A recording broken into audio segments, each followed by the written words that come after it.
Assalamualaikum warahmatullahi wabarakatuh. Perkenalkan, nama saya Japira Nur Hawarizmi. Samping saya Muhammad Febrino dan samping saya Adi Buhairen kan. Sini kami akan menjelaskan materi tentang pengolahan kas kecil atau petty cash yang dibacakan oleh Febrino. Langkah-langkah pengolahan dana petty cash. Yang pertama, penetapan jumlah kas kecil. Tentukan dana yang cukup untuk pengeluaran sehari-hari atau mingguan. Yang kedua, pencatatan pengeluaran. Setiap pengeluaran harus dicatat dengan jelas beserta dengan bukti atau notanya. Yang ketiga, ada pengawasan dan audit. Lakukan pengawasan dan audit terhadap penggunaan kas kecil. Terus masuk ke pembentukan dana petty cash. Yang pertama, sumber dana. Petty cash berasal dari dana kas perusahaan yang lebih besar atau anggaran khusus untuk kas kecil. Yang kedua, menentukan kebutuhan. Tentukan kebutuhan jumlah dana petty cash berdasarkan frekuensi dan jenis pengeluaran yang sering terjadi. Yang ketiga, penentuan batas maksimum.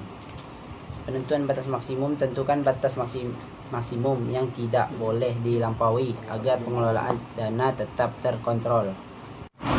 Baiklah, saya akan menjelaskan tentang sistem petty cash, yaitu sistem impress. Sistem ini mengharuskan petugas petty cash untuk selalu mengisi ulang kas kecil ke jumlah awal setiap kali habis. Kemudian sistem fluktuatif. Pengisian kembali diselesaikan dengan jumlah yang digunakan tanpa harus mengembalikan jumlah awal. Kemudian sistem pembukuan. Sistem pembukuan harus dibuat secara terperinci dan transparan dengan mencatat setiap transaksi yang terjadi. Kemudian pengisian kembali petty cash. Pengisian berdasarkan bukti pengeluaran. Kemudian proses pengisian, lalu dokumentasi. Pengisian kembali hanya dilakukan setelah pengeluaran dicatat dan dibuktikan dengan kwitansi atau bukti transaksi. Kemudian pengisian kembali petty cash. Pengisian berdasarkan bukti pengeluaran, yaitu pengisian kembali hanya dilakukan setelah pengeluaran dicatat atau dibuktikan dengan kwitansi atau bukti transaksi. Proses pengisian. Melakukan proses pengisian kembali oleh petugas yang ditunjuk setelah jumlah kas kecil turun di bawah batas yang ditentukan. Kemudian dokumentasi. Setiap pengisian harus disertai dengan laporan dan dokumentasi yang lengkap untuk audit dan pengawasan. Lalu format petty cash.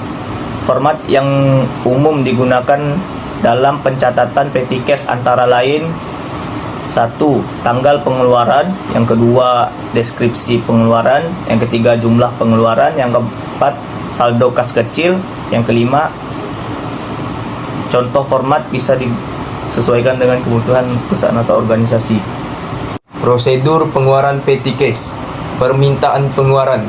Karyawan yang membutuhkan dana kas kecil mengajukan permintaan dengan menyertakan bukti yang sah. Yang kedua, persetujuan pengeluaran. Permintaan pengeluaran harus disetujui oleh petugas yang berwenang. Yang ketiga, pencatatan. Setelah pengeluaran dilakukan, setiap transaksi harus dicatat dalam buku kas kecil dan disertai dengan bukti pengeluaran, nota atau faktur. Selanjutnya yaitu buku petty cash. Yaitu yang pertama ada tanggal. Tanggal merujuk pada waktu atau hari spesifik saat transaksi terjadi. Dalam pencatatan kas kecil, penting untuk mencatat tanggal agar setiap pengeluaran dapat dilacak dan dipertanggungjawabkan dengan tepat. Hal ini membantu dalam penyusunan laporan keuangan dan juga tujuan audit. Selanjutnya yaitu ada deskripsi transaksi.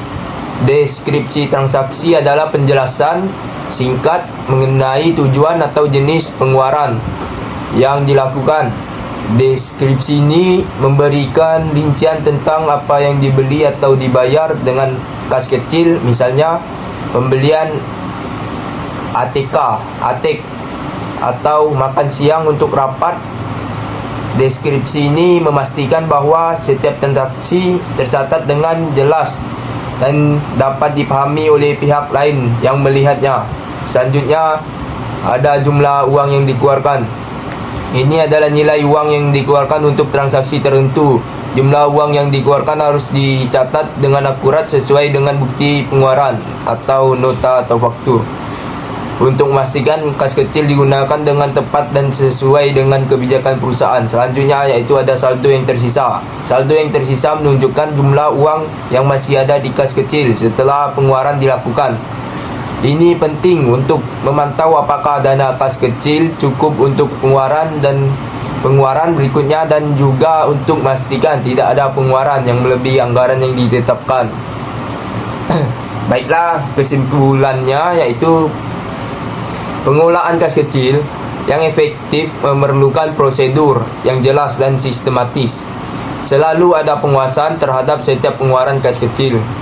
Pengisian kembali replenishment penting untuk memastikan kas kecil tetap cukup untuk operasional. Pencatatan yang akurat dan transparan adalah kunci untuk menjaga keuangan tetap terkontrol. Baiklah, mungkin sekian dari kelompok kami. Mohon maaf jika ada salah. Wassalamualaikum warahmatullahi wabarakatuh.